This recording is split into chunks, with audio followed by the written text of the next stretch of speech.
Yes. I think we're live. So hello, my name is Anne Leslie and I'm with two very good friends and colleagues, Jennifer Venekers and Faith Opio, and we are OutOfBand. So this is our first shot at going live, exposing ourselves to the internet.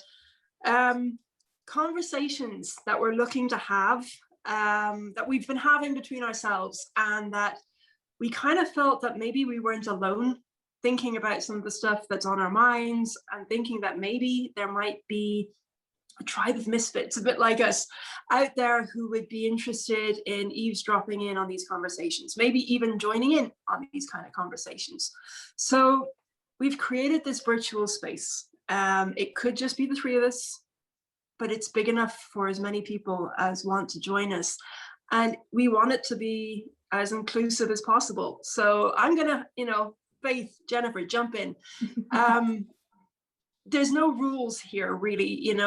We're learning by doing. We decided to take the plunge. Yep. We're gonna make mistakes along the way. It's gonna be raw, but I think part of the rawness is part of the charm, right? It's kind of part of the point. Okay.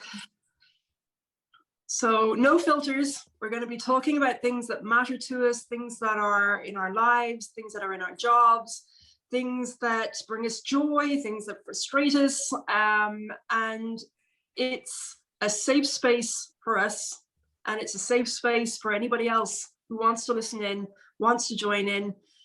It's authentic conversations, and what kind of brought us together, besides our jobs, right? But that's just one part of what brought us together, is just this feeling that there's a lot more value, there's a lot more kind of happiness, warmth, connection that we can have with people when we reveal a bit more, when we actually say what's on our minds, when we're a bit vulnerable, a bit brave, and honest. I think that's unfiltered. Yeah. I've talked enough. Faith, Jennifer, this is the three of us, right? A trio of minds.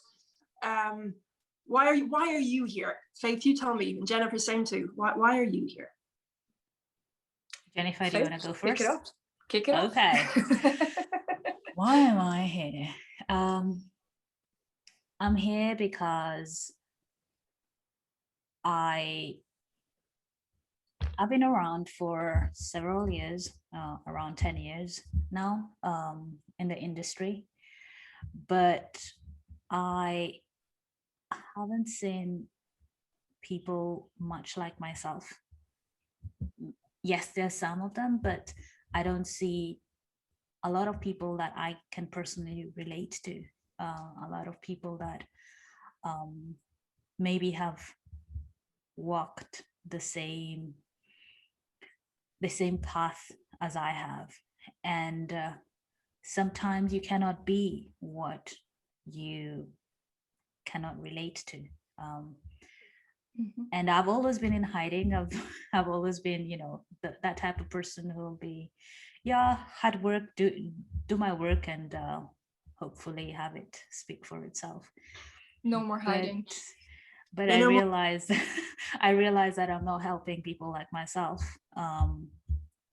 because they do not, you cannot be what you cannot see. So that's basically why I'm here. I hope that with these conversations, which are rather unfiltered, people out there would take a leap, and maybe will impact one or two. If it's only one, that's good. Yeah, I guess that's just one thing. Maybe we didn't actually, it's so obvious to us, but we didn't actually say cybersecurity, right, is our industry. I don't know if we even mentioned it, right? We're so immersed in it from morning to night that, well, we are, of course, but maybe other people don't know. So we are, right? We're all in cybersecurity at different kind of different specializations, but that is one of the things that binds us. And we'll definitely be talking about that, the industry, mental health in the industry, women in the industry, trends in the industry. So cybersecurity, definitely, but not only. Correct. So Yeah. Jennifer, why are you here, girl? Why am I here? To set my scene a little bit. So I am indeed a cybersecurity professional. Have been so for over 6 years now. I've been active in the IT industry for over 10 years. I actually had an interesting conversation yesterday with a colleague of mine. He was like, so wait, over 10 years and then 6 years of full-time experience. You were 15 when you got in it? I was like 17, but yeah, sort of, kind of. And his jaw just dropped because they don't expect it. So my why is kind of similar to Faith's. I got in the IT industry because I was interested in computers. But throughout my studies, throughout most of my jobs, throughout most of my side hustles, I've been one of the very few women. And I kind of think that if you want to start somewhere, you need to see yourself actually there, or see someone like you being there actually. So what I hope with these conversations is that we can share an open and honest view of how we work, as in what our working world is, so how cybersecurity is, but also share a bit of frustrations, perhaps. I mean, it is a heavy word, but every industry has its frustrations. And instead of complaining about it, why not change it a little bit? Absolutely. And I think, a lot of change comes about one conversation at a time, right? It's because somebody sees something wrong, has an idea about it, but it has to start somewhere. So yeah, I kind of wonder about that sometimes. Where does big societal change come from? Somebody has an idea and then meets somebody else and they have a conversation. So you never know, we might start a movement. But I actually identify with something both of you said. You can't be what you can't see. And IBM, so it's not going to be a secret, right? People can look us up on the internet and see that we work for IBM. But I was kind of used, well, we're being honest. We're sort of doing this in a personal capacity. But one of the things, it was International Women's Day earlier this week.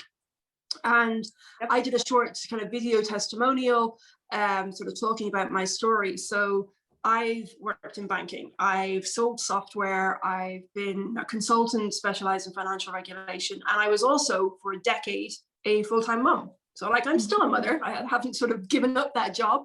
But the idea that I could have been at home for 10 years and then do the job that I do, people's mouths fall open. Yeah. And I remember when I was trying to get back into, salaried work, because I was working when I was, a stay-at-home mom. I wasn't paid to do it. People say, "Oh, you went back to work." I said, "No, I went back to salaried work." And I was really glad to have a platform to be able to vehicle a message that's positive about women, in terms of, I was that, I still am that, but now I'm this. And I think, there is an element of bravery in what we're doing here. I'm not saying like there's anything massively heroic, but we have made a choice, which is to kind of put ourselves out there and give ourselves a platform, not because we're blowing our own trumpets and it's all about, look at us and give us attention, please. But it's There's exactly nothing to see here. No, it's just we have a story to share, and whether or not it adds value for someone else, that's up to them to consider. That's up to them to judge about. But it's already something to share those stories, and it's already to be open and honest about those things. Yeah, and everyone has a story to tell. Exactly. Right? And if not us, then who? Exactly. And if not now, then when? Exactly. But Faith, I mean, what you just said is really important, because I think a lot of people don't realize, and I didn't, for a long time, I didn't think there was anything significant about anything that I'd done. And you sort of said in your intro, I've been around for 10 years. Have I achieved? Have I done anything significant? No. And I think, but we are really tough on ourselves in terms of framing our success, right? You and I have talked about this a lot. You know, how do we frame success? Is it just an accolade? Is it like that we've got the promotion, or we've got some kind of, you know, industry recognition? A good friend of mine, he's an executive coach, had said to me, and you do realize, like, at the end of your life, there isn't a prize for winning at life. Like, you're not going to, you know, turn up at the pearly gates of heaven and say, well done, and you absolutely crushed it. You know, it doesn't work like that. Yeah. So and one thing that resonates with me is there was one discussion that we had together, and you told me, you know, you kind of have to flip that narrative, because you didn't start from the same place that the rest of the people started. And I think that's something that some of us just need to remember while gauging our performance, gauging how far we have come, because we didn't start from the same place. If I look from where I started, I would not have thought in 1,000 years that I'd be here, right? But I'm here. So for some, it might really not be an achievement, but for myself, or for that little girl in Kenya who really didn't have anything for herself, I think she will be definitely proud with where I have come. Yeah. So yeah, I know I'm definitely very hard on myself, but yeah. So we've spoken a bit now about what we want this to be, this vlog, this space, however we want to call it. What don't we want it to be? I really hope people don't see 3 women and immediately assume we're going to be moaning. Mm-hmm. Okay. Now we have plenty of, let's just be very clear, right? There is still plenty of reasons for us to be very mad about structural inequality in the world, but we're not minded that way. I think we can say that the 3 of us are, you know, analytical in our thinking, constructive and positive in our outlook. This is not a feminist soapbox, people. Okay, you've got 3 women, but we have 3 minds. We're not defined by gender. And nor by color. Nor by color. Actually, do you know what? I think just we're undefined. Diversity is a big thing on our agenda. For sure. And inclusion, right? Yeah. I don't know. I mean, what are your other thoughts on what this isn't? So this isn't excluding to race, gender, whatever. This isn't also solely limited on cybersecurity, I would say. I mean, it provides a perspective for us, because that's something that binds the 3 of us, and I guess also a lot of our friends, a lot of our colleagues who might be interested in joining specific conversations. But it's not just limited to cybersecurity. Yeah. It's everything that basically affects us that we think is important. That's what we're going to discuss, and it's open to both men and women who feel that they can relate with our situations, or would like to join in the conversation. Yeah, absolutely. And non-binary, by the way, also. Yeah. So, I mean, we've kind of talked about sort of why we're here, why we took this leap of faith together. Oh, sorry, excuse the pun. Didn't mean that. It's a leap of faith. I'm Jennifer and Anne. And, you know, just to kind of give people maybe a taster of the sort of things that we're going to be talking about.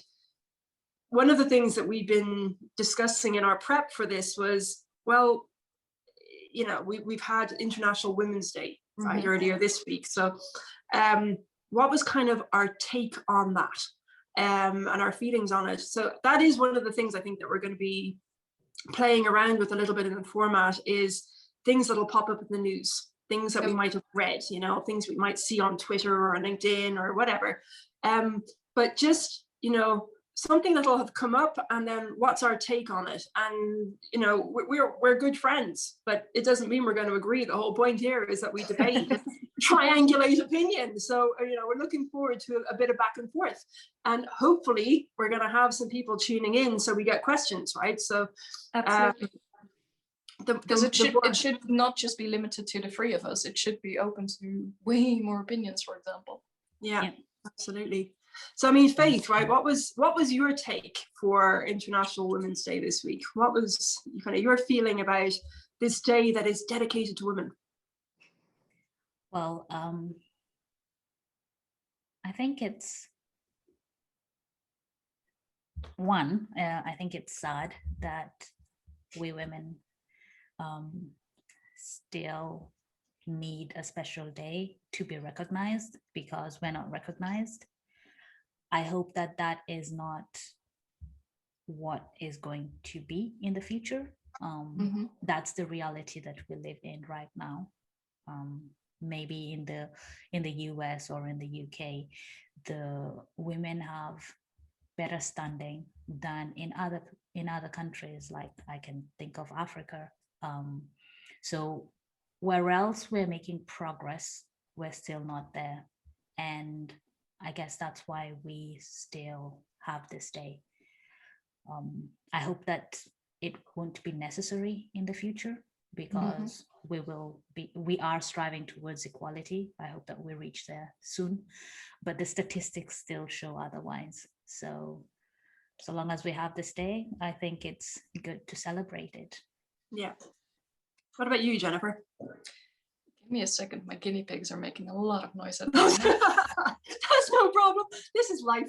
But yeah, I mean, Faith, I'd be totally with you, right? And you're back, Jennifer. Clear, you tell us. Back. Yeah, sorry. That's working from home, guys. I'm sorry. So yeah, I'm also a bit feeling double about International Women's Day. I mean, yay for female equality, yay for women's advancement, but it should not be the case anymore. Guys, it's 2021. I don't want a specific day on which I get full focus and then the rest of the year I still have to fight for my freaking place at the table. Yeah. So yeah, it's I agree with the sentiment of Faith. Sorry, it's sad. Yeah, it's sad. Part of it is sad for sure. I actually like what you just said, though. I don't want to have to fight for a place at the table because we've all had days like that, right? We kind of go, it shouldn't be so hard. It shouldn't feel this hard. And I think part of what I was that was driving me to kick this off with you was I'm done with having to fight with getting a seat at the table. I'm gonna go and make my own table. I actually have a question for you guys. Do you feel that you have to fight to get a seat on the table, or is not it just anymore? me? Not anymore as much as I used to. I remember 3-4 years ago when I was starting out in consultancy. I remember specifically one case. I came in on a client. I was the only woman, and I was the only one that was still on the okay side of 25. And I remember distinctively that I walked in and immediately I got a comment from a man that was over 40, that was white. Oh, good. The woman is in here, so we have someone to take notes. What? And I was there to act as an SME on my topic, on security, intelligence, and operations. And I was so taken aback at that time because I was relatively new in consultancy. And despite the fact that I'd been already relatively long in IT, that's still a comment that kind of hits home if you're in such a position. I know. So, I've had that thrown on me also, you know, the so, note taker. Exactly. It's so it's something that I had a couple of years back. Nowadays, not so much anymore, but sometimes, yeah. Yeah, me neither, right? I don't have a feeling that it's an everyday fight. And I think there are a couple of aspects to that. A, I'm in a better environment. And B, I have a more positive view and a more solid kind of sense of self-worth. Now that's taken quite a while. That's, you know, that's been a process. Oh, yeah. But my first boot camp, when I made the decision that I was going to move from consulting and banking into cybersecurity, I did a boot camp. And I turned up and I was the only woman apart from the instructor. We were doing the rounds table of who's who, where do you come from kind of thing, just, you know, get to know each other, be polite. And the ultimate tech bro turned to me after I introduced myself and went, but with such a look of disdain on his face, "What the hell are you doing here?" Oh yeah. And I didn't, like, it caught me here. And I had, Yep. I couldn't get words out to go, who the hell are you to talk to me like that? I just kind of, I shrank into myself. I was like a 5-year-old being reprimanded in school. And I just had this immense feeling of self-doubt. I felt ridiculous. I felt shameful. I went, oh my God, I've wasted money. What am I doing here? And I caught the eye of the instructor, and I think she saw my pain. And she just threw me a glance, kind of going, rise above it. Mm-hmm. Yeah. And I Probably even recognized it. I could feel it. It was physically, I could feel it in my chest, that it was kind of compression. But I realized during that boot camp that I was just going to have to make my peace with that until I had demonstrated, and it was going to be like a process of sort of combat to demonstrate I have value, but to build it through competence, so that now if somebody said that to me, said, who the hell do you think you are? Why are you here? I know why I'm here. Why are you here? It doesn't bother me. I still have moments of self-doubt for sure, right? There are still days of imposter syndrome, but I think I've kind of become a bit hardened to it, but it has felt like a fight. And some days it still does. Some days it just wears down. Some days it still does for me. Yeah, definitely. Some days it still does for me. And the worst thing is I know that I have learned to speak up, right? Before I wouldn't really speak up. I would just be like, okay, whatever, let's move on. But even though I have learned to speak up, when it happens to me, I go dumbfounded. I have you no freeze words. a bit. I freeze. I'm completely confused. I feel so weak. I shrink. And afterwards, in retrospect, that's when I think, why didn't I say this or that or that?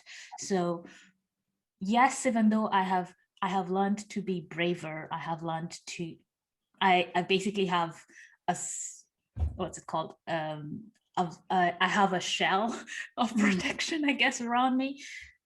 When those types of comments are thrown my way, I still shrink, and I obviously doubt myself, and it can be humiliating and demotivating. A question actually though for both of you, right? Because this is where that topic of allyship. Allies are often positioned with regards to sexual identity, with regards to LGBTQ allyship. Sometimes maybe a bit less in relation to women in the workplace. I haven't actually seen or benefited from that much allyship in situations where I've been attacked in meetings, for example. Sometimes I've benefited much more in terms of kind of like sponsorship, but somebody having my back when I can't find the words myself, I know I really would have loved just to have that kind of feeling, oh, I've got a parachute, somebody else is with me, they're going to catch me if I fall. Have you noticed any change? Like Jennifer, you mentioned when you were starting out, have you seen a change between then and now? Faith, the same. Are allies speaking up? To be honest, not yet. No. I did notice an increase in indeed sponsorship. So indeed, like in a push more towards a bigger diverse pool with regards to employees or with regards to like resources. Actual allyship. So really, like if you're in such kind of a meeting where there is someone who speaks out to you just because of your gender, I have not noticed that so far. I'll tell you a story. It happened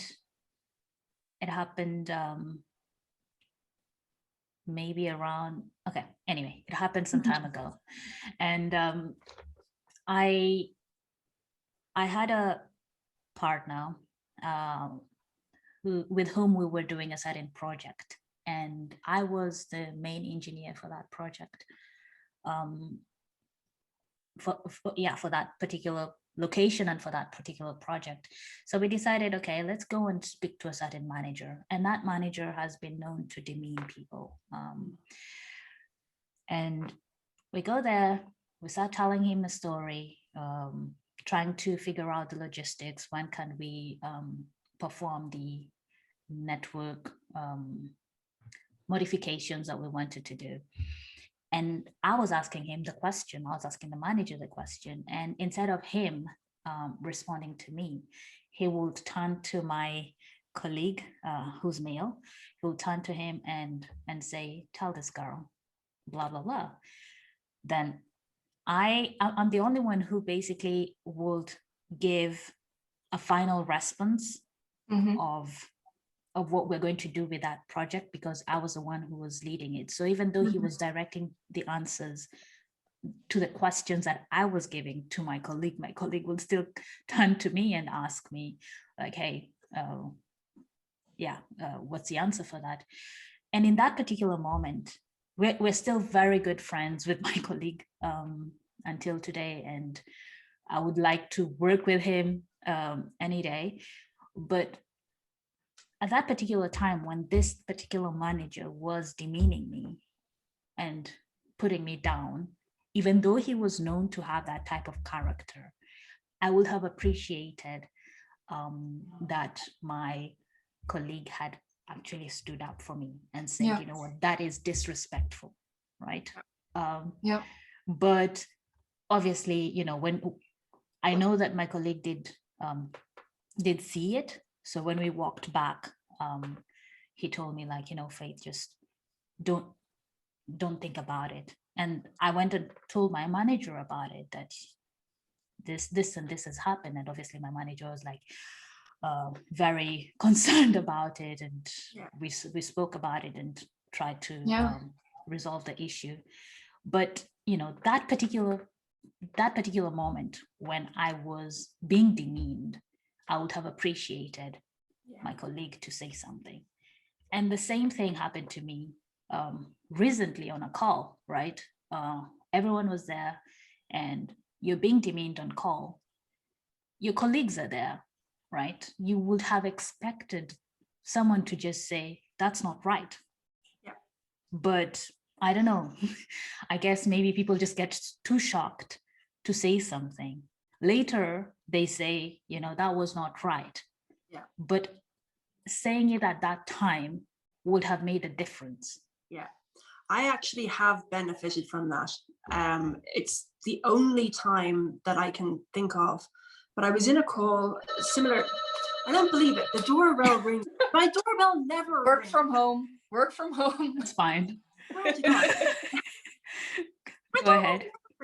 Anyway, all of that to say, I have benefited from an instance of allyship, and it was powerful because a demeaning remark was made. I was the only woman on the call, and two men, jumped in and said, Anna's not just here for decoration. That is really good and That rare. And it was very important because it wasn't a toxic group, but it was an all male group. And a comment had been made that I think the men just didn't realize, well, they should have, but I don't think they realized the connotation of what they had said. But two male colleagues jumped in. And the reason it was important, and I actually followed up with some of the people that I knew quite well in the group and said, listen, you witnessed something today. That's what allyship looks like. Yeah. And I said, when you have the opportunity, or when you witness something, do that. You know, a lot of men, good men, the ones that put the hashtag not all men, they don't know what to do. Well, it starts by somebody role modeling the behavior and speaking up. And then, you know, I went back and said, listen, we've had this conversation. You don't really know what it is concretely that you can do. Do that. the minute you see something, exactly what you're saying, Faith, the impact is lost when it happens in a closed, you know, behind closed doors or in the corridor. It has to be done in front of the people to say that's not okay. Yeah. And yeah, we need people. We need People. people. I was like, yeah, we need people to just be a bit braver. And can women also be allies? What do you think? Because right now we're saying men, but what about women? No, that's why I specifically said people and not just men, because I've seen it also like in several situations where there's, for example, a difference in hierarchy, and then still someone doesn't dare to speak out because there might be risks for a reputation or risk for the way that people see them, or it's not just men who need to speak up, it's everyone basically. And it's also not if there is a derogatory comment made to a woman, it's just basically have respect to each other, people. And if someone is in a meeting, there's a reason for that. For sure.